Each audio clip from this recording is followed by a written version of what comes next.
Hi, my name is Dominic Rotap. I'm the co-founder of Caldi Coffee and Restaurants, and I'm more on the creative and research and development. Hi everyone, I'm Mark Versoso, the founder of Caldi Coffee and Restaurants. I'm more on the operational side of the business.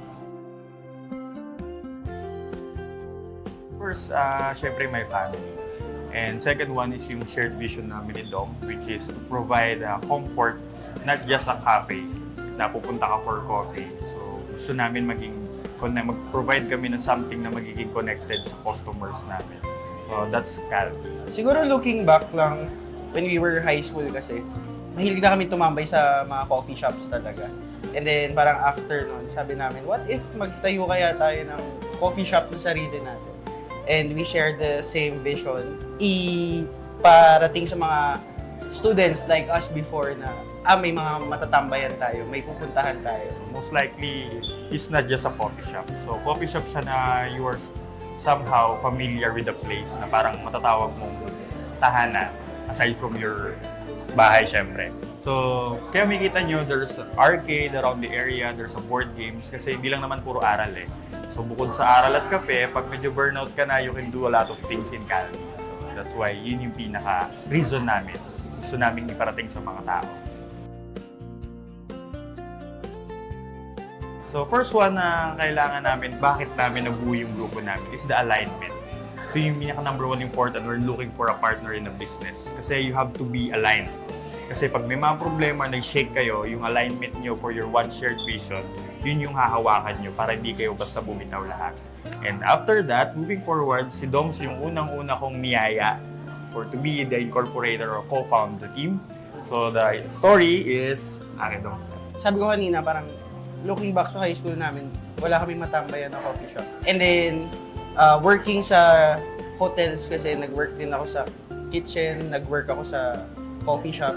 Gusto kong magkaroon ng sariling negosyo na matatawag kong sa akin, parang gano'n.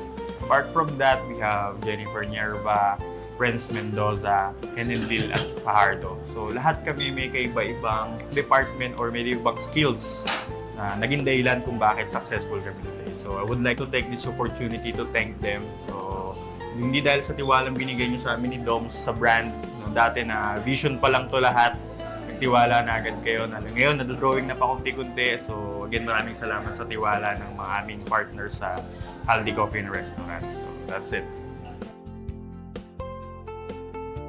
Siguro ang pinakamahirap or challenges is yung paghahanap ng location. Number one. Yes. Number two, Operations.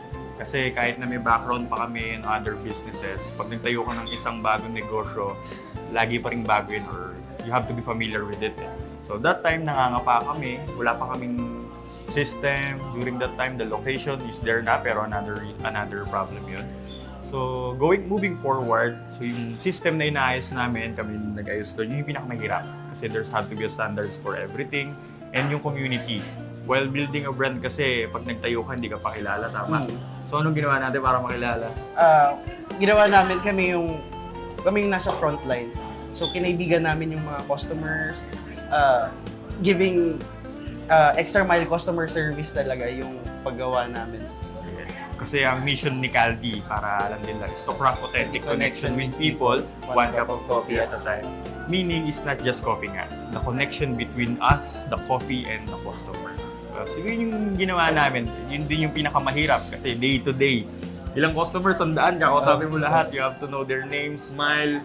Salamat po, thank you po. So yun yung binigay mong effort na feeling ko nagdala sa amin kung ba't. So yung social battery mo kailangan hindi bumababa talaga. Kailangan laging pataas lang. Pero syempre, end of the day, mapapagod ka din naman. Pero ayun, pahinga lang and then kinabukasan, ganun ulit. Tuloy ulit. Tuloy ulit. So, first one, you have to know your business inside and out. Your market, kung ano yung mga location na nilalagay mo yung customers mo or yung place mo. And lastly is the system. Hindi ka pwedeng mag-handle ng multiple branch without having a system kasi sasabog ka. So, everything must have a system within the main. So, para if ever na nagtatayo ka, dinuduplicate mo na lang yan. Kagaya ng ginagawa mo, bro. Ikaw yung nag-create ng mga recipe cards, tama? So yung work ko, ako yung gumagawa ng mga recipes, nag-create, nag-research. At the same time, more on sa creatives, designing, ng store layout, ayan. So, ayun. That's it. The system is the backbone if you want to grow nang hindi walang chaos. Kasi if you're expanding without a system, chaos yung mangyayari. Hindi mo alam kung saan yung uunahin, saan yung dapat na ayusin. So, that's it for me. So, sa franchise partners, along the way, we are still learning actually, no? Kasi yung 3 franchises namin is last year lang, tama? So, we have 3 franchises and 3 company-owned branches. So, nakakapaka pa kami as of now din kung paano namin sila ina-handle. Pero, bottom line, ang pinaka-natutunan namin is transparency. Tama? Tama. So, they have to know everything from them. Dahil partner mo sila. If may problema sa business, you have to tell them. Huwag wala kang itatago. You have to be transparent with your franchisees. So, along the way, you'll gain their trust kasi wala kang tinatago. Yung unang pinanghawakan namin is yung mission namin, which is yung connecting with people nga. So, through customer experience, yung ginawa talaga namin. Yun talaga yung pinaka-backbone. Kasi I believe na the market is big for every business owners. Kaya kung tatayo ka ng coffee shop, it's okay. So, ang competition kasi is masyado ng malalim eh. So, I believe yung pupuntahan natin ngayon is competition kung tawagin. Kasi we have our friends na may coffee shop din, natutulungan na rin kami as of now. So, hindi talaga exactly competition yung malaban. So, meaning you have to build your own brand lang din talaga and be dire-diretso when it comes to your quality and customer experience. That's it. As of now, marami na kasing opportunities when it comes to capitalization. As far as I can see, the government is building something na sa isang department na when you can get your capital there, that you have to propose your business model lang. So as of now, we're in the era na yung negosyo, yung gobyerno mismo ay tumutulong na sa mga maliliit na negosyante. So I think that's a big start for us na tingnan natin yung ganong factor. If capitalization yung problem, nandyan na yung gobyerno as of now, and that's a good start, I think. Ayun, kailangan lang siguro we expand our thinking, our